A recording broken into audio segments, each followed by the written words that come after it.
La province de la Mongala est confrontée depuis quelques mois à une crise suite à la destitution du gouverneur Crispin Ngundu Malengo. Tout a commencé par la motion de défiance contre le gouverneur par l'Assemblée provinciale le 18 décembre 2020. Par respect des mesures prises par le chef de l'État pour stopper la propagation de la deuxième vague de Covid-19, les chefs de l'exécutif provincial n'ont pas pu présenter ses moyens de défense devant les députés provinciaux. Ces derniers ont réussi quand même à le mettre à la porte du gouvernorat de la Mongala. Cette destitution, teintée d'irrégularité selon les proches du gouverneur, a été même orchestrée par une main noire. En témoigne cet audio prouvant que les élus ont été corrompus.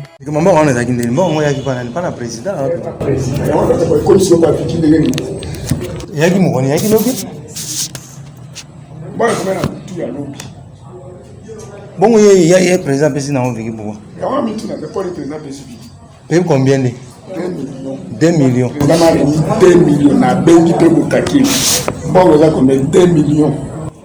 Bon, il y a 2 millions.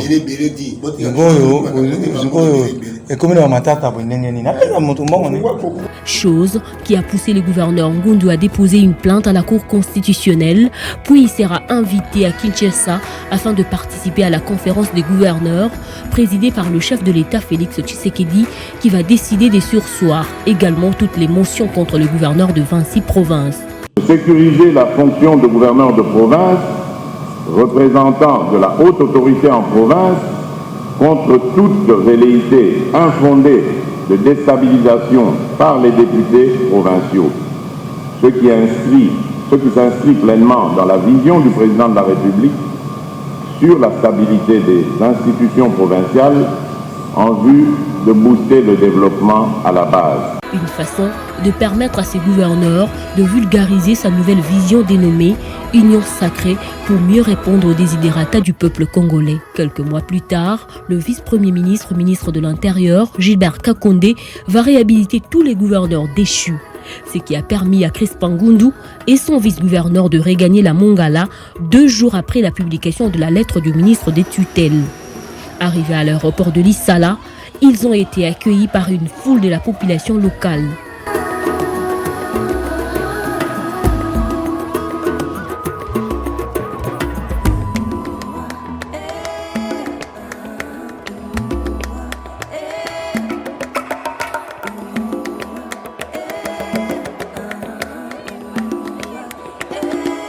Cette dernière l'ont même accompagné vers le gouvernorat de la province qui a été malheureusement dispersé par les éléments de la police nationale congolaise.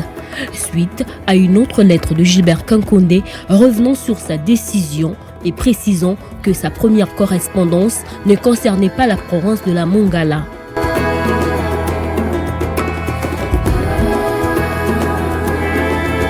Plusieurs personnes ont été violentées et blessées lors de cette journée, parmi lesquelles le chauffeur du gouverneur Ngundu qui a été amputé d'une partie de sa jambe.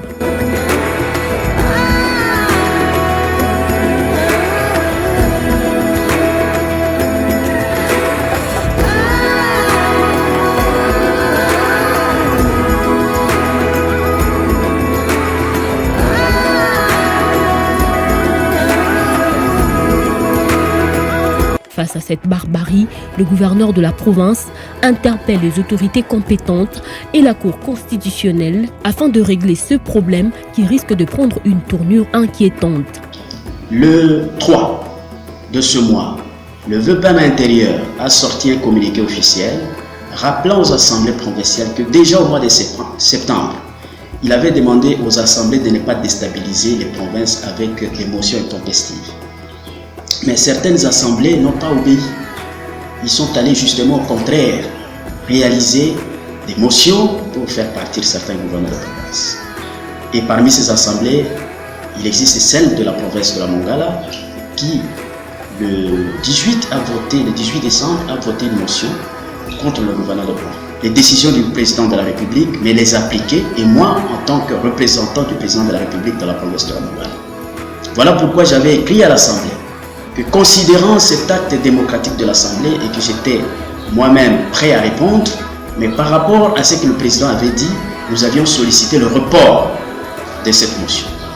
Mais cette assemblée n'a pas accepté, ils ont voté la motion, mais finalement nous avions reçu, au même moment d'ailleurs, on avait reçu l'invitation du VPM intérieur pour participer à la conférence des gouverneurs à Kinshasa.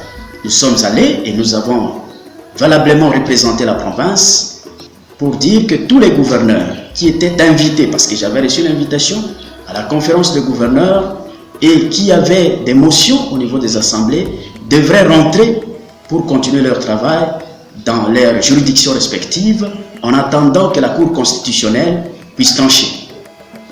Et voyant les priorités de ma province, de continuer des petits travaux de développement que nous avions déjà amorcés et d'asseoir la vision du chef de l'État, de l'union sacrée de la nation, arrivé à l'Essala, nous avons trouvé une terrible foule de la population qui nous attendait, mais notre constat était de remarquer qu'il n'y avait aucune force de sécurité. Et la population a décidé de nous accompagner à pied jusqu'à la résidence. C'est alors que nous sommes descendus, arrivés au niveau du parquet, nous avons trouvé une équipe de policiers bien armés qui ont commencé à tirer pour que nous ne puissions pas atteindre la résidence. C'est en ce moment-là que quelques échauffourées avec la foule a commencé. J'ai demandé à la foule de rebrousser chemin. C'est alors, sous notre dos, derrière notre dos, que les policiers ont commencé à tirer à bout portant.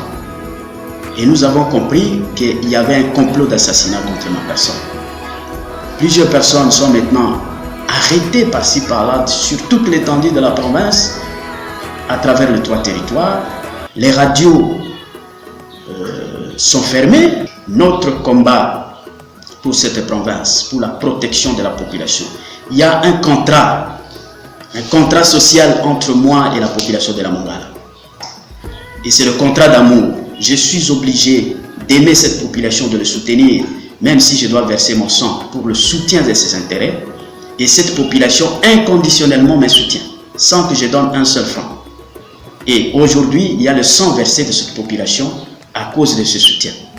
Nous attendons donc que la hiérarchie à Kinshasa puisse très rapidement trancher sur ce qui se passe dans la province de la Mongala, parce que nous ne voulons pas que ça dégénère. Nous avons déjà lancé notre message de paix à toute la population qui était très fâchée et prête à continuer à se battre. Nous avons dit non, nous attendons que les autorités, le président de la République, puisse clarifier la situation de la province de la Mongala. Donc nous remettons aux autorités qui parlent de l'état de droit, le président de la République insiste là-dessus.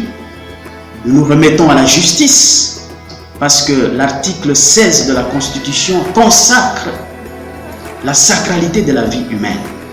Et nous tous, nous devons respecter la vie. Et nous pensons que dans peu de temps, des décisions vont tomber pour que finalement une clarté soit mise au point dans la province de la Mongala, parce que nous craignons que ça puisse se dégénérer.